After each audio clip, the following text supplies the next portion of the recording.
jaga kita sama-sama.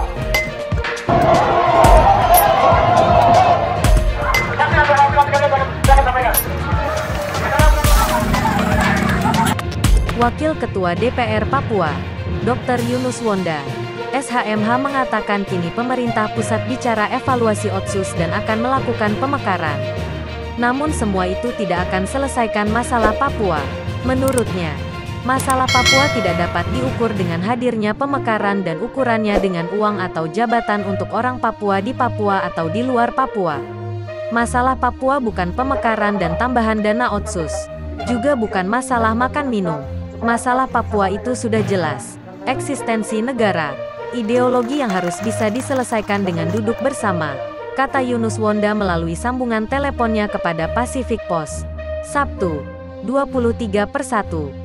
Lanjut dikatakan, tidak bisa rakyat Papua diam dan pemerintah pusat sendiri ambil keputusan.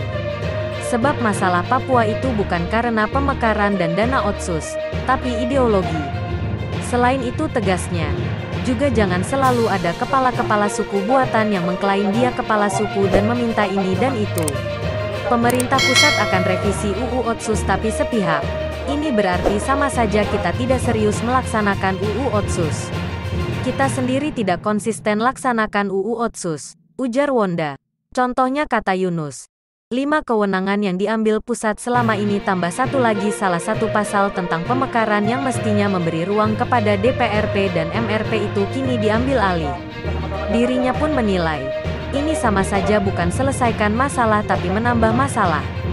Hari ini pemekaran diputuskan pemerintah pusat tidak ada ruang lagi bagi pihak di Papua. Orang Papua itu sudah sangat sedikit, misalnya di Nabire, di kota Jayapura, di Kabupaten Jayapura, di Merauke dan Mimika itu OAP sudah sedikit, tukasnya. Menurutnya, belum saatnya melakukan pemekaran di Papua. Tolak ukur pemekaran bukan banyaknya ruko, banyaknya mobil, tapi bagaimana ekonomi rakyat sukses itu baru tolak ukur. Oleh karena itu, ia mengingatkan para bupati yang bicara pemekaran stop membahas itu.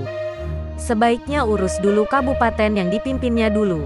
Jangan korbankan rakyat hanya untuk menjadi orang nomor 1 atau nomor 2 di provinsi yang akan dimekarkan nantinya. Yunus Wonda menambahkan, sebagai rakyat Papua ingin semua rakyat di tanah ini bisa hidup jauh lebih baik. Bagaimana agar kehadiran negara itu bisa dirasakan semua masyarakat Papua? Pemda sebagai perpanjangan tangan pemerintah pusat, baik eksekutif dan legislatif di provinsi dan kabupaten harus memberi keadilan dan mensejahterakan rakyat, tegasnya. Syarikat!